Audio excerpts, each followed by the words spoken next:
রাজনীতির মাঠে একই চেহারা বারবার দেখা যায় না। কেউ আসে নিজেকে দলের জন্য উৎসর্গ করার জন্য, আবার কেউ আসে শুধুমাত্র ক্ষমতা ও স্বার্থের খোঁজে। বিএনপি আমাদের দেশের একটি প্রভাবশালী রাজনৈতিক দল, যেখানে একদিকে রয়েছে ত্যাগী ও নিবেদিত নেতারা, আর অন্যদিকে রয়েছে সেই নেতারা যারা সুসময়ে দলের সব সুযোগ সুবিধা ভোগ করে দুঃসময়ে দলের বিরুদ্ধে লড়াই করেছে। এমন নেতাদের আমরা সাধারণভাবে বলতে পারি পল্টিবাজ। আজকের ভিডিওতে আমি আপনাদের পরিচয় করিয়ে দেব বিএনপির সাথে বেইমানি করা কয়েকজন প্রভাবশালী নেতার সাথে, যারা একসময় বিএনপির সব সুযোগ সুবিধা ভোগ করেছেন, পোস্টার হাতে রাজপথ কাঁপিয়েছেন। তারাই একদিন ক্ষমতার লোভ, স্বার্থ ও দুর্নীতির কারণে বিএনপিকে ত্যাগ করেছেন। তাহলে চলুন ভিডিওতে লাইক দিয়ে চ্যানেলটি সাবস্ক্রাইব করে শুরু করি বিএনপির সেই বেইমান নেতাদের গল্প।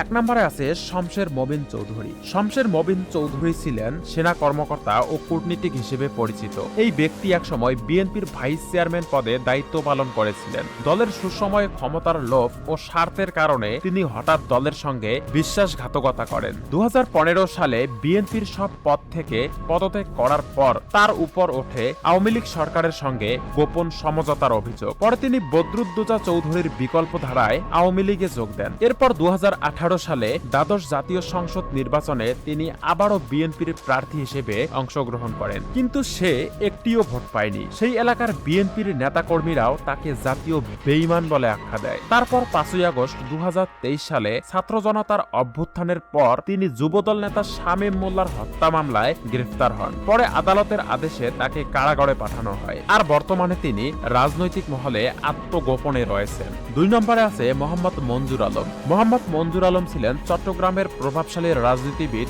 ও সাবেক মেয়র। তিনি প্রথমে বিএনপির রাজনীতিতে যুক্ত হন এবং 2010 সালে চট্টগ্রাম সিটি নির্বাচনে বিএনপির প্রার্থী হিসেবে মেয়র নির্বাচিত হন। দীর্ঘদিন চট্টগ্রামের উত্তর কাটলি এলাকায় কাউন্সিলর হিসেবেও দায়িত্ব পালন করেছেন। তবে ক্ষমতার লোভ এবং রাজনৈতিক সুবিধা দেখেই তিনি পরে আওয়ামী লীগে যোগ দেন। 2015 সালের নির্বাচনে তিনি অনিয়মের অভিযোগ এনে নির্বাচন বর্জন করেন। এরপর পুনরায় রাজনৈতিকভাবে সক্রিয় হন এবং বর্তমানে আওয়ামী লীগের সঙ্গে যুক্ত আছেন। 3 নম্বরে আছে সৈয়দ একে একরামুজ্জামান সুখনন। তিনি ব্রাহ্মণবাড়িয়ার প্রভাবশালী নেতা এবং বিএনপির চেয়ারপারসনের উপদেষ্টা হিসেবে পরিচিত ছিলেন। তিনি দলের অঙ্গসত্তা হিসেবে দীর্ঘদিন রাজনীতি করেছেন এবং স্থায়ীভাবে অনেক গুরুত্বপূর্ণ পদ সামলেছেন, কিন্তু ক্ষমতার লোভ এবং ব্যক্তিগত স্বার্থের কারণে তিনি দলের সিদ্ধান্ত অমান্য করেন এবং একপক্ষীয়ভাবে দ্বাদশ জাতীয় সংসদ নির্বাচনে স্বতন্ত্র প্রার্থী হিসেবে অংশ নেন। ফলস্বরূপ বিএনপি তাকে দল থেকে বহিষ্কার করে। তবে সেই সময় ভাগ্য যেন তার পক্ষেই ছিল। আওয়ামী লীগের প্রার্থীকে হারিয়ে সংসদ সদস্য নির্বাচিত হন এবং পরে আনুষ্ঠানিকভাবে আওয়ামী লীগে যোগ দেন, কিন্তু ক্ষমতা হাতে পেলেও আচরণ ও নীতির পরিবর্তন হওয়ার কারণে রাজনৈতিক মহলে তার অবস্থান এখনো প্রশ্নবিদ্ধ। 4 নম্বরে আছে উকিল আব্দুস সাত্তার। উকিল আব্দুস সাত্তার ব্রাহ্মণবাড়িয়ার এক অভিজ্ঞ নেতা ছিলেন, যিনি 2 দশকের বেশি সময় জেলা বিএনপির গুরুত্বপূর্ণ পদে ছিলেন।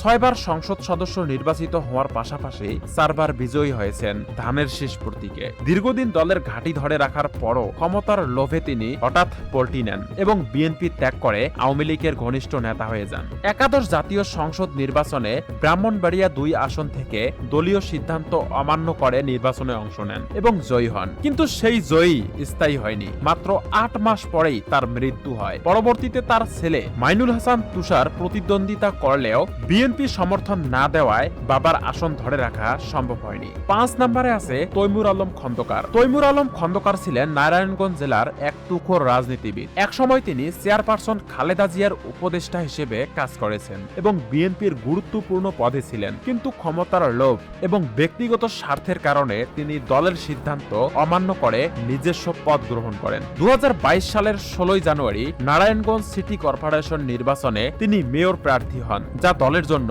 বড় ধাক্কা। ফলস্বরূপ প্রথমে উপদেষ্টার পদ হারান এবং পরে বিএনপির সদস্য পদ থেকে বহিষ্কৃত হন। এরপর আওয়ামী লীগের ছায়ায় তৃণমূল বিএনপিতে যোগ দিয়ে মহাসচিবের দায়িত্ব নেন এবং রূপগঞ্জ আসনে প্রার্থী হন, কিন্তু ভোটে মাত্র 3000 পেয়ে নির্বাচনে হেরে যান। বন্ধুরা, তৈমুর আলম খন্দকারের গল্প আমাদের দেখায় ক্ষমতার লোভ এবং স্বার্থের জন্য নেওয়া সিদ্ধান্ত কখনো কখনো রাজনৈতিক জীবনে স্থায়ী ক্ষতি করতে পারে। বন্ধুরা, দেখা গেল এক সময়ের শক্তিশালী বিএনপি নেতাদের মধ্যে কেউ কেউ স্বার্থ ও ক্ষমতার লোভে দলের সঙ্গে বিশ্বাসঘাতকতা করেছেন, কেউ পল্টি নিয়েছেন, কেউ দল ত্যাগ করে অন্য রাজনৈতিক পথে গেছেন, কেউ আবার মামলার কারণে পলাতক। সর্বোপরি রাজনৈতিক শক্তি যত বড়ই হোক না কেন, ব্যক্তিগত লোভ এবং স্বার্থবশত নেওয়ার সিদ্ধান্ত কখনো স্থায়ী সুখ বা সম্মান নিয়ে আসে না। তো বন্ধুরা, এই ছিল আজকের ভিডিও। এই নেতাদের কর্মকাণ্ড নিয়ে আপনার মতামত কি অবশ্যই কমেন্ট করে জানাবেন। তো বন্ধুরা, ভালো থাকবেন, সুস্থ থাকবেন, আল্লাহ হাফেজ।